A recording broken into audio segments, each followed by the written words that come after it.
Welcome to Inside Associations, the digital learning shift. I'm your host, Tejas, and in this series, we sit down with association leaders to uncover how they are reimagining education, training, and member engagement in a digital first world. So today, I'm excited to be joined by Christi Jones. She's the programs manager at the International Association of Administrative Professionals, IAAP. IAAP has been leading the way in advancing administrative professionals through certifications, trainings, and lifelong learning. So, hi, Christy, and welcome to the show. Hi, thank you for having me today. I'm excited to be here. Fantastic. So to start off with, firstly, how was your journey, in getting into IAAP? Did you start with some association first and then you graduated over here, or did you come from any other field? What was your personal journey? Yes. So I love to tell my story. I'll give the short version. I used to work in higher education as an admin professional. I worked at a local medical college in the office of the dean. And at a performance review, my supervisor, who was the dean, suggested a leadership training. So I go back to my desk and I start searching, and the first thing that popped up was an IAAP offering called Foundations of Leadership. So I took the training and it changed my life both professionally and personally. I realized with IAAP, I kind of found my people. And so I was a member. I took as many trainings as I could, both in person and virtual, and absolutely loved it. And in the fall of 2023, an opportunity opened up at IAAP. I wasn't even really looking for work because I loved my old job, but Yeah. I saw this and I was like, I love IAAP and I think I could do that work. And so flash forward almost 2 years now, I am now getting to do the work to help other people in the same way that I was helped as an admin professional. So that's a little bit about how I got here. Is I was a member first and Fantastic. experienced the things that we offer, and you never know what's going to happen. Wow. So you actually took a coaching session and then joined the organization itself. That's Yes, really cool. yes, yes. Really nice. So, in terms of IAP, now we know that IAP has a very rich history in training and certifications. Can you walk us through your journey of, taking those learning materials? Maybe they were in traditional formats before, like PDFs or doc formats, and now they are into fully digital experiences. So, what were some of the early challenges that you met, and what really worked well in that instance? Absolutely. So I guess um it's the volume initially to take some of those things that were traditionally in person or textbooks and being like, okay, how do we even start this? And so a team approach was definitely critical in making sure like we were still providing the same high value content, but in a different format. And so it was really taking our materials, but then working with subject matter experts to make sure we were still providing that same level of knowledge and education share in a new format. So it's been a long process. It's not something that like we started one day and we're like, okay, in 6 months we're going to be done. I mean, like we're still continually trying to adapt our offerings into a digital space. Fantastic. So you took the first steps in digital publishing, and Yes. you must have learned a lot of lessons in shifting We those did formats. learn we did learn a lot of lessons, and I do think there's still a lot of lessons to be learned. For instance, keeping those materials relevant in this new format, will also be something that we're always thinking of. Yeah. And what was the impact of these, digital experiences for your members? Like, were your members more engaged Yes. with your content after that, or? Yes. Well, our main mission in that is we want people to be able to learn the materials in the way that's best for them. Some people are still, I want a textbook, I want to market, and we still offer that. But then we have learners who have grown up in the digital space who don't need a physical copy, who are ready for that next step. And so it's kind of meeting people where they are and where they learn best, which is our main goal is like I said, showing up for them in the way that helps them succeed. Absolutely. That's very crucial for members today as well, especially modern learners. In Absolutely. terms of the diversity of learners out there, I'm very sure that accessibility of your content is a very core part of IAP's Yes. mission as well. So, what does it actually take to make this digital learning content inclusive for all your learners, and what practices have you found to be most effective? I think that being able to provide kind of on-demand learning has been really important because we do have um, a large international presence, and so that removes the barriers of time zones and all of those things, and making sure that they have access to materials and instructors and assistance when they need it. So that has been one thing. I do think on the future and on the horizon, being able to offer our materials in their primary language is something I would like to be able to do as well.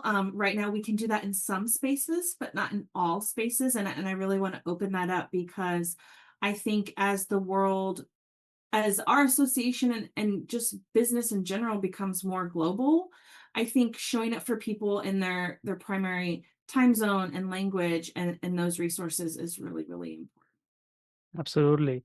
And also is about sticking to certain specific accessibility standards, right? Like there's Yes. WCAG now, and the different standards coming up in Europe as well. They're, Yes. asking for more and more updated standards every time for screening Yes. and stuff like And that. I would also add it is partnering with other associations to make sure it is kind of equitable and everyone's kind of headed. One of our partner organizations is called WAA, which is World Administrators Alliance. And they are also an association of administrative professionals, but they're kind of trying to set like the global standards. Okay. And so making sure you have good partners who are also kind of surveying the land to get other input on kind of where the profession is heading and what's most needed across the globe. Because Absolutely. I different think regions need different things. absolutely. Yeah, I think whenever you're serving global learners, it's very important to partner with the right associations who are sticking to the very highest standards. So yeah, Mhm. that's a really great move. In terms of member engagement now, and I'm sure IAP has a lot of subscription members, but uh, I mean it's becoming more and more critical for associations to try to retain your members as well, rather than Yes. grow your membership also. So how has IAP used digital courses and training programs to boost your engagement and retention? Like what formats or content types right now resonate the most with your members? That's really interesting. Prior to COVID, we were already kind of making the shift to more digital accessibility, not only for the travel aspects, but the price point and accessibility and all of those things. Right now, um, all of our offering, I'm trying to think it through as I say it, but everything we offer has a digital component. So it's either virtual only or hybrid, where you can be in person or digital. And that has really opened the access for people who might have cost prohibitive barriers, or the travel is too arduous to get there, or they have commitments at home that don't allow them to travel. And what I also think that does is it it broadens the perspectives that come to these courses when we're sharing ideas and experiences, but also It's more about getting better perspectives from your members, right? well, Based on gives, but also like because people are having, they can show up in a way that is best for them, their right. engagement is more. So I find that when people are able to kind of come to one event and engage with that material, they walk away satisfied, educated, connected to the community. They want to come back for more. And I think once people make that leap to realizing that you can get the same level of connection digitally just as you can in person, they kind of just want more and more. Fantastic. And that's what we do at KITABOO as well. We try to provide digital experiences. So yeah, suits perfectly. Do you think in terms of IAP do you get a lot of engagement from members for your video content, Yes. specifically? Yes, we sure do. I would say that right now, one of our kind of main showcase programs is called Capstone, and it's asynchronous learning. And so, what we do with that is, throughout the week, when they're taking a training course, it's an 8-week course. There's different topics you can take them on. They're watching videos, they're engaging with content, they're reading articles, they're doing discussion questions where even though it's not in real time, they're able to connect. And we cap off that course or that week with a live call where they all come together. And so they get a little bit of all of that wrapped into one. And the experiences of our attendees has been fantastic. And going back to when I was a member before I was on staff, I took some of the capstone courses, and being able to learn in that way just it kind of hits all the marks for me. It's a little bit on my own, it's a little bit video, Yeah. reading connection. So Self-paced courses are pretty well balanced and yeah, suit mhm, all kinds of mhm, audience. So mhm. definitely, yeah. Yeah. Uh, we now just discussed member engagement, but in terms of now with your modern members or your modern learners, uh, from just from micro learning formats to now using mobiles for everything, it's going to be mobile first experiences for everyone. Yes. So the learning landscape in association is definitely evolving, and what trends do you see shaping the future of associations now over the next, say, 3 to 5 years in terms of learning? Um, I think that, and this is kind of maybe specific to the United States or North America, but maybe not.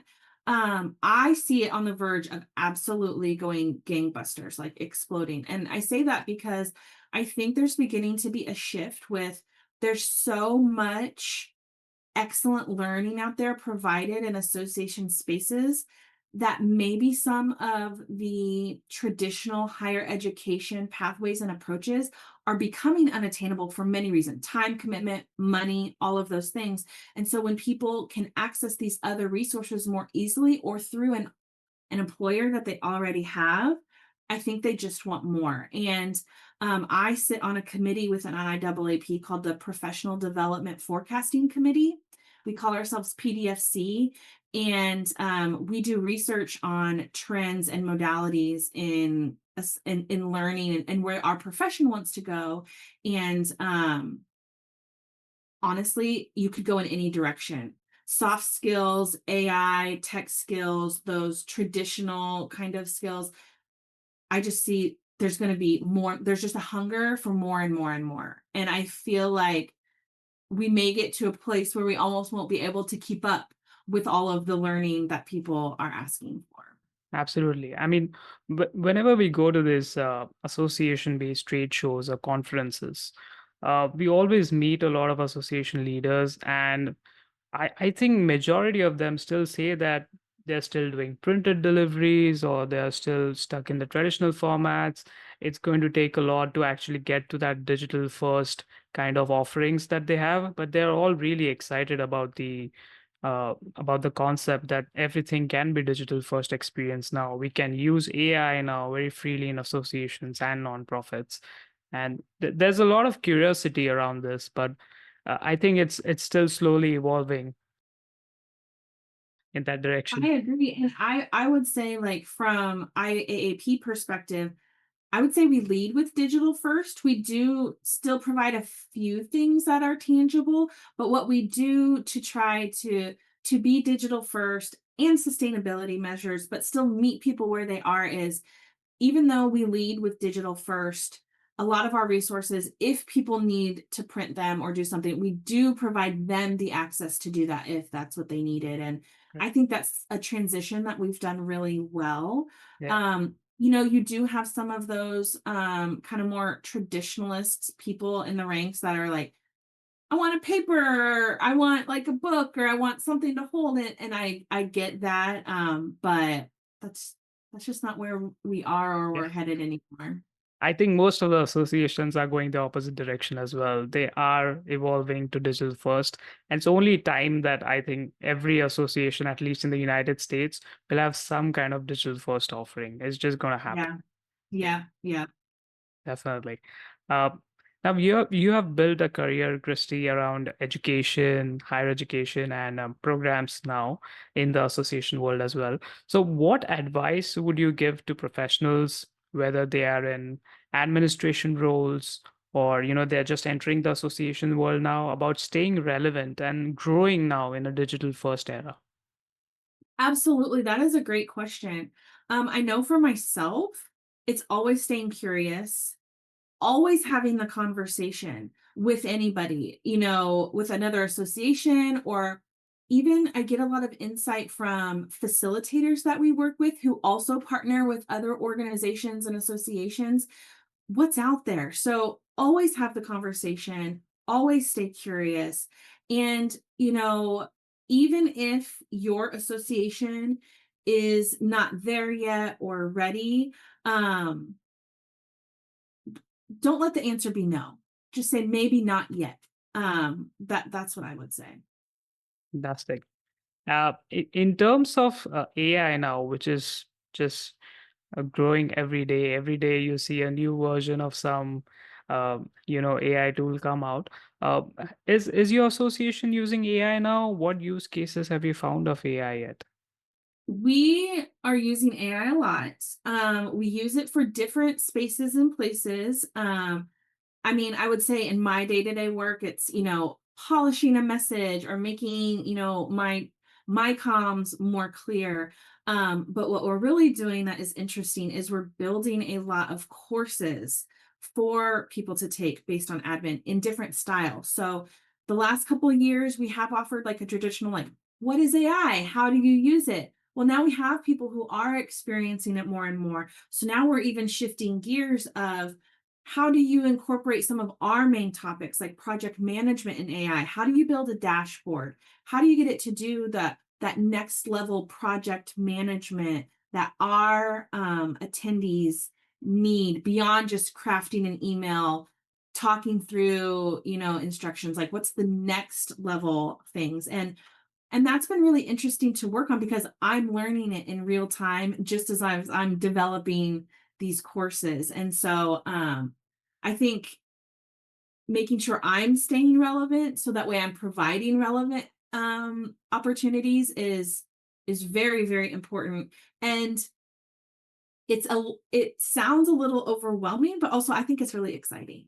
Yeah. So those are the type parts of my work that I'm like, ooh, it's like being in the lab and you're like, what can I whip up? Like this is really cool. So Yeah, yeah. I mean, it's really cool that you're designing entire courses now from AI, and you Yes. might get more research backed courses, or there will definitely be a lot of depth to those courses.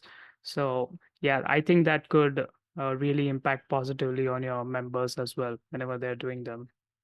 Yes, and I also think that it's offering different levels of courses. Some of the courses are going to be super entry level for someone who might not be as experienced in tech or they're just entering this space. But then also, looking forward to like a next gen admin who can do more, who is a strategic business partner, and who really their work is going to benefit from these tools in a big, big way. Absolutely, especially Gen Z learners, that definitely going to be more mobile first. Exactly. Like if you look at 5 years to the people who are like currently in college and learn, I mean, like they're already gonna Yeah. know all of these things. So what do we offer those people when they enter the workforce? Absolutely. That's a great way that I think IAP is being very forward in the technology space as well as your digital offerings. And I will say with my conversations with association leaders, you guys are already 5 or 10 years ahead already in terms of the work that you guys are doing. So yeah, that's a great credit to you guys. Fantastic work there. So Thank you. thanks a lot, Christy. Thank you for sharing your valuable insights with us today. It's very inspiring to hear how IAP is leading the way in this digital learning and member engagement strategies. And For our listeners, if your association is still exploring how to digitize your training, certifications, member education, stay tuned for more episodes of Inside Associations. Till the next time, thank you. Thank you so much, Christy. Thank you.